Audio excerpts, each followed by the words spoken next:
Capítulo 12. Mulheres inteligentes, autoestima elevada. Os homens cometeram atrocidades contra as mulheres. Em quase toda a história da humanidade, nós, homens, cometemos atrocidades contra as mulheres. Vocês foram caladas, tolhidas, pressionadas, dominadas, queimadas pelas chamas e pelo preconceito machista, foram apedrejadas e sangraram diante de plateias. Foram consideradas heréticas, prostitutas, bruxas e indignas de se expressar. Em muitas épocas vocês foram consideradas o sexo frágil, objeto sexual, símbolo do prazer, mentes destituídas de uma intelectualidade complexa. Os homens superficiais, na compreensão do psiquismo humano, não entenderam ou não quiseram entender que vocês sempre foram seres humanos completos e em muitas áreas complexas da inteligência, melhores do que nós. Por todos esses erros gravíssimos, nós homens temos uma dívida impagável com as mulheres, tanto as crianças e as jovens como as adultas. E tais palavras me comovem, não é retórica de um escritor. Vocês, contudo, como têm uma emoção dilatada, uma resiliência notável e uma incrível generosidade, esqueceram os traumas que lhes causamos. E nestes tempos modernos, quando parecíamos que saldaríamos nossas históricas dívidas com vocês, nós só fazemos aumentá-las. Não atiramos mais pedras físicas, vocês não sangram em praça pública, mas atiramos pedras emocionais, vocês sangram na alma. Não silenciamos suas vozes, mas as calamos por dentro. Temos promovido contra vocês o maior fenômeno de exclusão em massa da história. Porém, o fazemos de maneira sutil, subliminar, sem que vocês percebam nossa culpa. Deixe-me explicar. No século XX, os homens lhes deram liberdade para votar, estudar e trabalhar. Então, vocês foram longe. Por terem um pensamento abstrato mais aguçado que o dos homens e um raciocínio multifocal mais penetrante, capaz de enxergar por múltiplos ângulos um mesmo problema, tiveram em média um desempenho intelectual melhor. Vocês brilharam no palco da sala de aula e no teatro das empresas. Apesar de darem um banho de competência nos homens, devido ao nosso preconceito, vocês têm de trabalhar muito mais para provar sua eficiência. E, infelizmente, seus salários nem sempre são iguais aos dos homens, quando ocupam as mesmas funções. Mas o grande problema atual é que o sistema machista deu com uma mão alguns direitos para a mulher e esmurrou subitamente com a outra. Violentamos e excluímos seu patrimônio genético com uma propaganda de massa, como os nazistas fizeram quando excluíram os judeus e outras minorias. E não estou exagerando. A exclusão nazista foi de fora para dentro e do sistema machista é de dentro para fora. É mais sutil e penetrante. Vamos compará-las.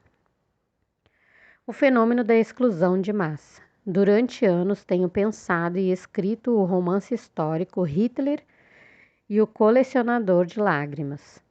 Escrevê-lo mexeu com as raízes da minha mente. Sinto-me como um colecionador de lágrimas, o personagem central desse romance. Hitler e seus asseclas foram os maiores mestres de manipulação da emoção, peritos em propaganda de massa. Hitler era tão sutil que, para impressionar a população alemã humilhada na Primeira Grande Guerra, angustiada pelo Tratado de Versalhes, com alto índice de inflação e com notória escassez de alimentos, usava várias técnicas. Entre elas, reunia dezenas de milhares de soldados com indescritível pompa e disciplina, gerando um espetáculo de superioridade. Quando discursava, procurava fazê-lo num momento em que a luz do sol refletia sobre ele, gerando uma imagem superdimensionada com ares messiânicos. Sem conhecer o funcionamento da mente humana, Hitler usou à exaustão um dos mais importantes fenômenos inconscientes, o fenômeno RAM, para arquivar no inconsciente coletivo de uma das sociedades mais cultas e fascinantes suas teses irracionais e inumanas. Entre essas teses estava a de superioridade da raça ariana e a exclusão dos judeus do teatro da existência. Hitler o considerava sub-humanos e queria eliminá-los da Europa e, se possível, do resto do mundo. O povo alemão sempre foi uma inteligência e altruísmos notáveis. Infelizmente, a Alemanha, berço de filósofos como Kant, Schopenhauer, Hegel, Nietzsche, foi vítima da propaganda do mestre da manipulação da emoção. Em climas estressantes, uma mentira arquivada pelo fenômeno RAM centenas de vezes gera uma plataforma de janelas killer no córtex cerebral que distorce os parâmetros da realidade. Torna-se uma falsa verdade, um paradigma radical, um padrão de interpretação. Tal plataforma seduz e encarcera o eu como agente autônomo, como autor da sua própria história, contraindo sua autocrítica e a capacidade de se colocar no lugar dos outros. Uma vez instalado esse processo, os agentes agressores contraem sua sensibilidade e sentimento de culpa perante as pessoas agredidas, feridas, excluídas. A dor do outro é legitimada, não causa mais desconforto. Eis o complexo mecanismo inconsciente que seduziu os soldados alemães e parte da população. Homens e mulheres judias foram arrancadas de suas casas, tiveram seus sonhos trucidados e o direito inalienável de existir e ser livre dilapidado. Os nazistas, como agentes agressores, depositavam-nos como lixo em diversos campos de concentração. Seus filhos, que em primeiro lugar eram filhos da humanidade, foram tirados impiedosamente e aos prantos dos braços dos seus pais e seguiram destino semelhante. Quem ouviu o seu clamor? Quem chorou por eles? Quem se importou com seus medos?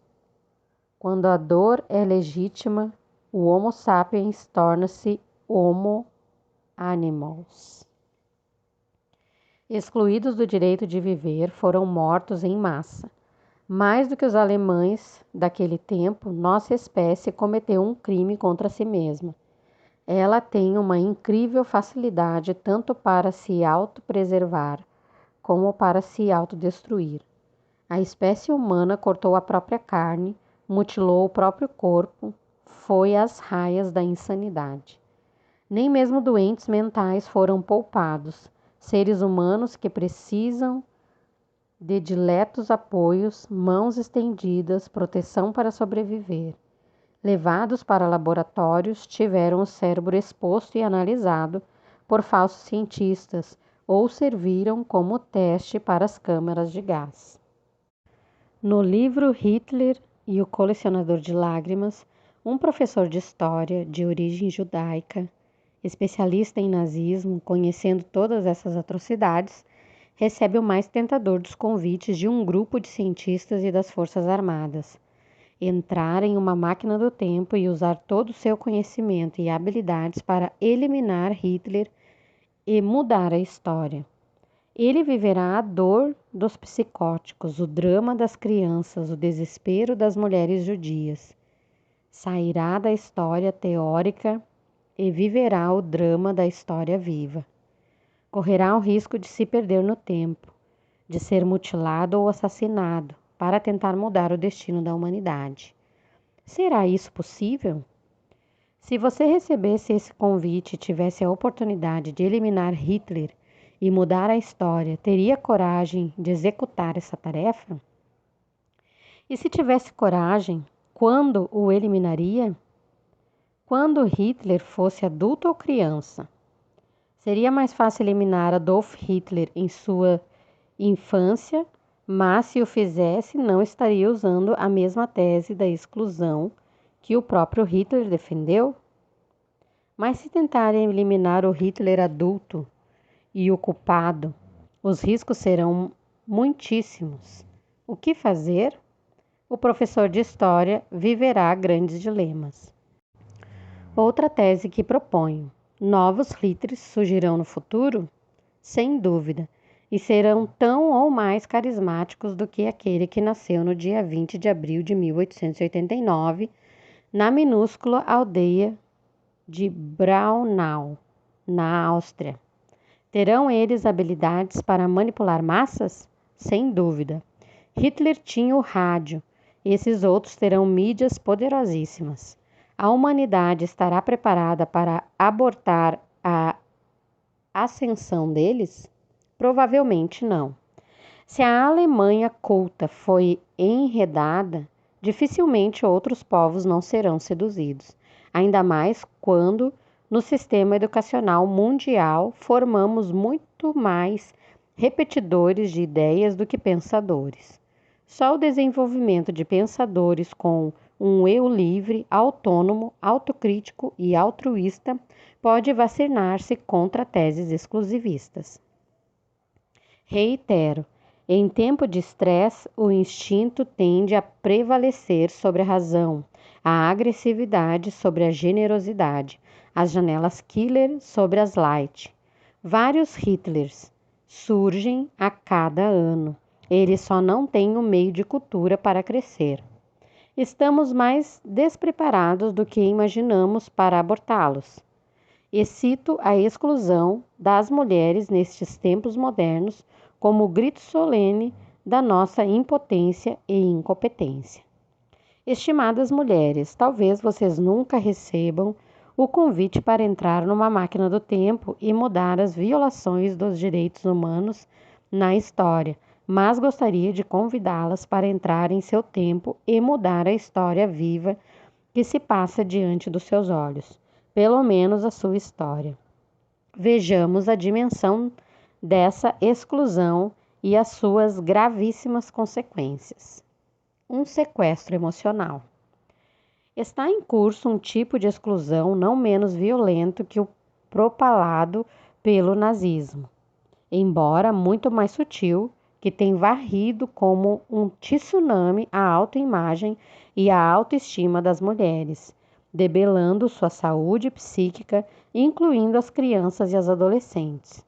Lembre-se, autoimagem é o modo de ver-se, interpretar-se e posicionar-se.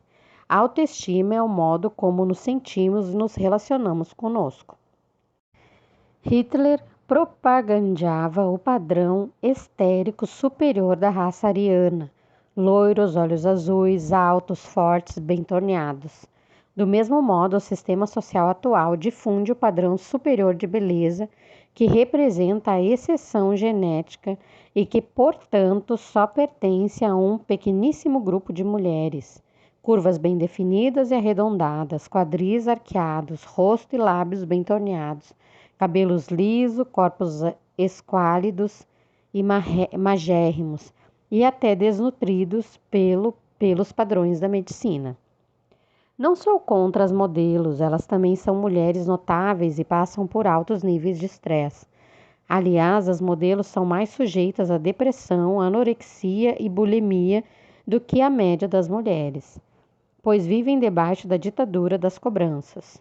O que sou contra é a exposição massiva da imagem delas, que bombardeia o inconsciente coletivo das mulheres e gera uma plataforma de janelas killer que, por sua vez, estabelece um padrão tirânico de beleza altamente exclusivista. É o maior fenômeno de exclusão de massa da história. Nesse exato momento, há milhares de mulheres infligindo punições a si mesma e não poucas pensando em suicídio porque rejeitam seu corpo. Hitler não foi tão eficiente na exaltação da superioridade racial. Calcula-se que os nazistas, direta ou indiretamente, eliminaram 5.933.900.000 judeus na Europa. Hoje, somente no Brasil, há cerca de 1,9 milhões de pessoas vítimas de anorexia nervosa, na maioria mulheres jovens, sem contar a bulimia, a vigorexia e outros transtornos. Elas estão magérrimas, pele e ossos, como as mulheres judias nos campos de concentração, só que não comem por causa do terror de dentro. No mundo, há mais de 50 milhões com anorexia, um número tão extraordinário como as vítimas de toda a Segunda Guerra Mundial. A anorexia é uma grave doença psíquica caracterizada por autoimagem destruída, autoestima esfacelada, humor depressivo, autopunição severa, socialização comprometida. As mulheres portadoras de anorexia bloqueiam o apetite. Algumas chegam a tal ponto que correm o risco de morrer de falências múltiplas de órgãos, ou seja, morrer de fome. Vivenciam uma dor psíquica que as palavras são paupérrimas para esquadrinhá-la. Se vocês tivessem a oportunidade de assistir a um documentário mostrando adolescentes com anorexia, provavelmente ficariam chocadas e iriam às lágrimas. Lembro-me de uma adolescente com 1,65 m de altura, pesando cerca de 29 quilos. Estava pele e osso, corria o risco de morrer, mas rejeitava a comida. Por que não comia? Porque se sentia obesa, gorda. Ela não queria iniciar um diálogo e tapava os ouvidos. Só ouvia seus padrões doentios de beleza. Aos poucos a elogiei. Desviei o foco de atenção de seu corpo e dos alimentos. Viajei por outros ares em sua história. Quando conquistei sua confiança, comecei a questionar suas verdades e o espetáculo que dava diante dos pais. O pai, respeitado jurista, e a mãe, uma educadora, estavam perplexos e impotentes, suplicando que ela comesse, algumas vezes chorando diante da filha, que corria o risco de morrer. E por fim, ao longo das sessões, levei-a a criticar seu eu passivo, submisso, que não se rebelava contra a ditadura da beleza. Foi um belo amanhecer. O sorriso voltou, a autoimagem se reorganizou. Não fiz muito, ela fez muito. Pouco a pouco deixou de ser vítima para ser autora da sua história. Reeditou pelo menos uma parte do filme do inconsciente e reconstruiu-se. Padrão devastador. O padrão tirânico e exclusivista de beleza é devastador. Se colocarmos na balança as mulheres que não têm anorexia ou outros transtornos alimentares, mas rejeitam uma área do corpo de maneira obsessiva e autopunitiva, o número será estratosférico. Talvez centenas de milhões ou muito mais de 1 bilhão. Entre as mulheres, 70% se vestem para as outras. Não é o que elas pensam de si e o que importa, mas como as outras a julgam. Em algumas sociedades desenvolvidas, 3% das mulheres realmente se sentem belas, um número absurdamente pequeno. Você se sente desconfortável ou rejeita alguma área do seu corpo? Pergunte às suas filhas e alunas e até aos garotos se alguma área do próprio corpo os incomoda muito. Dê-lhes liberdade de falar de suas angústias. Talvez você fique perplexa.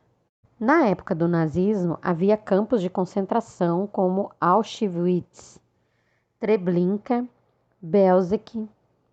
Neles, as mulheres eram privadas dos filhos, maridos, cobertores, alimentos. Eram, como disse, violentadas de fora para dentro. Hoje, as mulheres são privadas de sua liberdade emocional, de homenagear seu patrimônio genético, de construir sua autoimagem e solidificar sua autoestima. O uso excessivo das imagens das modelos não teria qualquer problema se não houvesse o fenômeno RAM e, portanto, se o eu tivesse a liberdade de, em primeiro lugar, registrar as imagens que bem entendesse no córtex cerebral e, em segundo lugar, de detê-las quando quisesse, como fazemos com incrível habilidade nos computadores. Mas é impossível evitar o registro, como também deletar as imagens arquivadas. A única possibilidade que o eu tem é de reeditar as janelas da memória, um processo psicoterapêutico e educacional complexo, como vimos ao longo deste livro. O sistema masculino aumentou suas dívidas com as mulheres. Tenho convicção de que a maioria dos estilistas, dos proprietários de cadeias de roupas, dos editores de revistas de modas e dos diretores de TV e de cinema é ética, humana e procura fazer um excelente trabalho. Jamais pretendo compará-los à política exclusivista do nazismo. No entanto, ainda que sejam brilhantes e não queiram excluir as mulheres, acabam usando a exaustão as imagens das que representam a exceção genética. Mas quem é o carrasco das mulheres hoje? Não temos tirânicos visíveis como Hitler ou os nazistas. O tirânico é próprio sistema social. Mas quem é o sistema? Todos nós. Somos vítimas e construtores dele. No fundo, todos nós somos culpados, em especial os homens, mas as mulheres contaminadas pela nossa loucura têm apoiado o próprio padrão tirânico de beleza. As vozes na imprensa que denunciam a exclusão das mulheres estão isoladas, produzem mensagens de orientação ou autoajuda, gerando janelas solitárias importantes, mas insuficientes. Reportagens não resolverão por si sós esse fenômeno de exclusão em massa. É necessária uma revisão da política do capitalismo e um novo modelo educacional. Do lado educacional, em todas as escolas de todas as nações, os alunos deveriam ser ensinados a respeitar o próprio corpo, valorizar seu patrimônio genético e psíquico e entender que a beleza não pode ser padronizada, comprada ou vendida. Beleza está nos olhos de quem vê. O que mais doía nas mulheres negras no tempo da escravidão é que seus filhos nasciam escravos. Mulheres inteligentes devem entender que seus filhos nascem livres hoje, mas podem se tornar escravos em sociedades democráticas. Elas devem ensiná-los a desenvolver um eu que seja autor da história e beba nas fontes excelentes da liberdade. Deveríamos também repensar as bases do capitalismo. Ele não pode sobreviver pelo consumo sem limite e pelo ter a qualquer custo, pelo aumento das vendas a qualquer preço. Os agentes do capitalismo deveriam usar na indústria da moda, em vez das modelos, a imagem das mulheres com padrão normal, e isso também vale para a indústria dos cosméticos, do mundo das joias, bem como nos programas de TV, mídias eletrônicas e imprensa. Mas será que as consumidoras não ficarão chocadas? Será que as vendas dos produtos não cairão? Alguns poderão perguntar.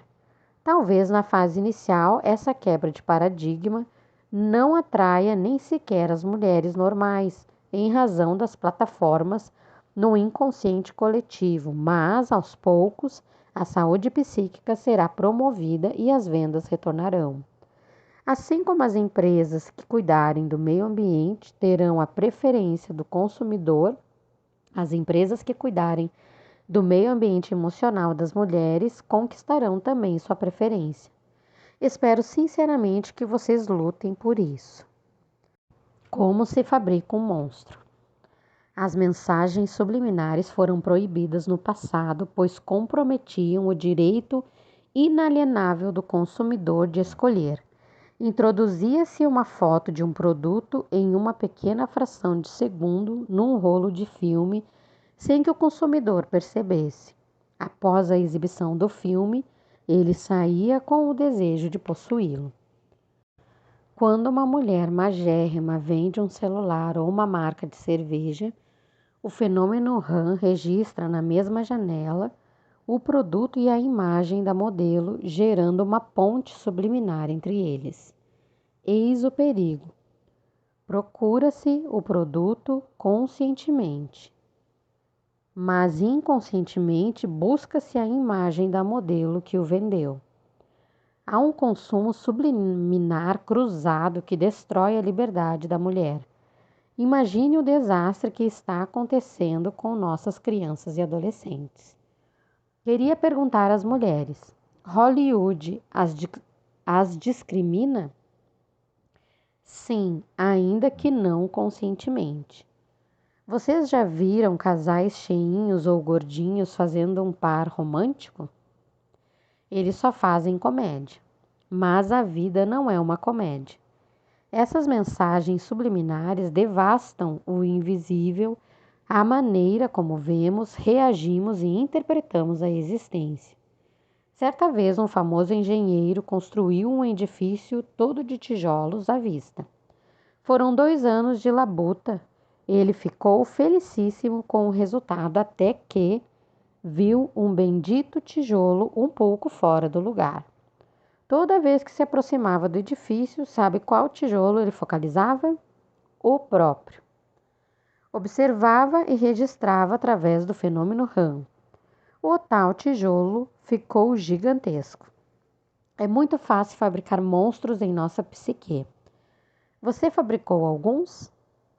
O que define a interpretação não é o objeto exterior, mas a qualidade da sua imagem arquivada no córtex cerebral. Uma barata pode se tornar um fantasma e fazer mulheres equilibradas darem escândalos. Não é a barata física o problema, mas a barata psicológica. Infelizmente, muitas crianças, adolescentes e mulheres adultas de origem chinesa, norte-americanas, sul-americanas, africanas, europeia, por estarem sob a ditadura da beleza, construíram monstros no território da emoção. Tornam-se especialistas em inferiorizar, diminuir-se, punir-se e comparar-se. Onde estão as mulheres maduras que têm consciência de que há uma fera em seu patrimônio genético que financiou o espetáculo da sua vida? Onde estão as mulheres jovens que aplaudem os 3 trilhões de células que constituem seus corpos e que dia e noite os comportam com incansáveis usinas para sustentá-las? Onde estão as adolescentes que exaltam sua carga genética, que desenhou cada curva da sua anatomia, arquitetou seu cérebro e fundamentou seu psiquismo? As mulheres da atualidade querem a qualquer custo vencer a lei da gravidade. Desculpem-me, mas elas se esquecem que com o passar do tempo tudo cai e se espalha um pouco. O que fazer? É possível fazer peelings, preenchimentos, laser, plástica e milhares de outros procedimentos estéticos, mas não é possível fazer uma plástica no cérebro, nem implantar um romance com a própria história e muito menos deletar os monstros arquivados no inconsciente. O espelho, o pior inimigo das mulheres. Falei de muitos mecanismos conscientes e inconscientes que podem levar as mulheres a desenvolver um caráter emocional. Agora terminarei este livro dando um exemplo prático e bem-humorado de como elas poderiam sair desse cárcere. Imaginem algumas mulheres vendo uma revista de moda. A primeira foto da modelo não está igual ao seu corpo. Elas têm um ataque de raiva. Mas, em vez de fechar a revista, elas são perseverantes. Folheiam a revista e se fixam nas modelos mais magérrimas. Não têm consciência de que essas imagens estão sendo arquivadas em seu córtex cerebral. Depois de centenas ou milhares de imagens que vêm da indústria da moda, da TV, do cinema, dos inumeráveis comerciais, o que se forma? Uma janela killer? Mais que isso, um porão killer, uma plataforma traumática. A partir desse momento, essas mulheres adquirem um inesperado e terrível inimigo, o espelho. Elas olham para ele e fazem a pergunta fatal para si mesma: Espelho, espelho meu, existe alguém com mais defeito do que eu? E o desastre não para diante do espelho. Quando seus homens entram no seu quarto, elas têm a coragem de propagandear os monstros que as assombram. Fazem um anti-marketing. Promovem em prosa e verso as áreas do corpo que mais detestam. Algumas dizem, querido, meu culote está horrível. Mas muitos desses homens nem sabem o que é um culote. Espantados pensam, você está dando calote, mulher? Para eles, aquela área do corpo é tão bela como um ovo de Páscoa. Está tudo certo, mas o que antes eles não viam, passam agora a ver e com uma lupa. Outras dizem, meu bem, minhas estrias estão péssimas. Mas para a maioria desses homens, as estrias são tão belas como as ondas do mar. Novamente, o que antes não viam, passam a enxergar e com um microscópio. Não conheço uma mulher que não plantou janela killer em seus parceiros, que não vendeu mal, de alguma forma, a própria imagem. Os fantasmas que as perturbam passaram a perturbá-los. Reclamar daquilo que vocês consideram defeitos é uma excelente forma de debelar seus romances. O que fazer? Vejamos. Mulheres inteligentes assombram positivamente seus homens. Mulheres inteligentes conhecem minimamente o funcionamento da mente e usam o fenômeno RAM a seu favor. Elas praticam as leis fundamentais das relações saudáveis para colocar combustível em sua autoimagem e sua autoestima e abalar seus parceiros. Sabem que jamais deveriam se intimidar diante deles. Ao contrário, libertam-se do padrão tirânico de beleza e se promovem solenemente. São capazes de olhar bem nos olhos dos seus parceiros e proclamar em alto e bom som: eu sou bonita, inteligente, encantadora e você faz um grande negócio de viver comigo. Mas ele vai se assustar. Algumas mulheres diriam: excelente, deixe-o assustado.